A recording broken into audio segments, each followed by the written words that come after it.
Hello guys, Matilda of Tuscany. The woman who challenged the emperor. In the 11th century, when power belonged almost entirely to men, one woman stood against emperors, armies, and tradition itself. Matilda of Tuscany was not just a noblewoman.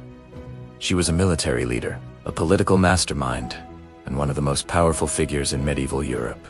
This video tells the story of how Matilda shaped history, challenged the Holy Roman Emperor, and became a legend forgotten by many, but feared by the most powerful men of her time. In medieval Europe, power was a man's game. Kings ruled, emperors commanded, and women were expected to obey. But in 11th century Italy, one woman broke every rule. Her name was Matilda of Tuscany.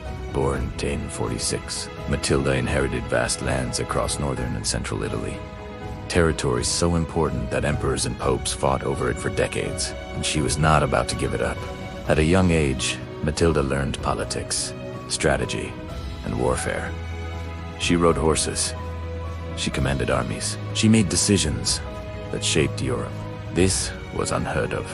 Matilda ruled during one of the most explosive conflicts in medieval history, the investiture controversy, a power struggle between the Pope and the Holy Roman Emperor over who had the right to appoint church leaders. Matilda chose a side, and she chose the Pope. This decision made her one of the most dangerous enemies of Emperor Henry IV, the most powerful man in Europe. Henry invaded her lands repeatedly. Castles burned, battles followed.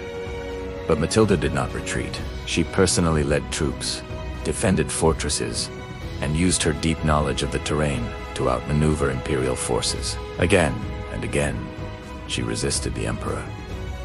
Then came one of history's most dramatic moments. In the winter of 1077, Emperor Henry IV crossed the Alps.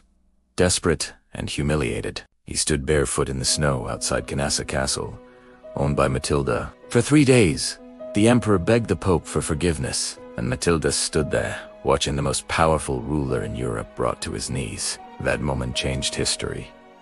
But Matilda's story did not end there. She continued to rule, fight, and negotiate for decades. She never surrendered her authority. She never allowed herself to become a figurehead.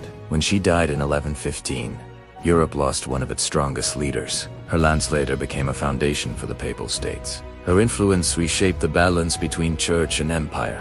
And centuries later, Matilda of Tuscany was honored as one of the greatest women of the Middle Ages. She did not inherit power quietly. She fought for it. She won. Thanks for watching, and don't forget to subscribe.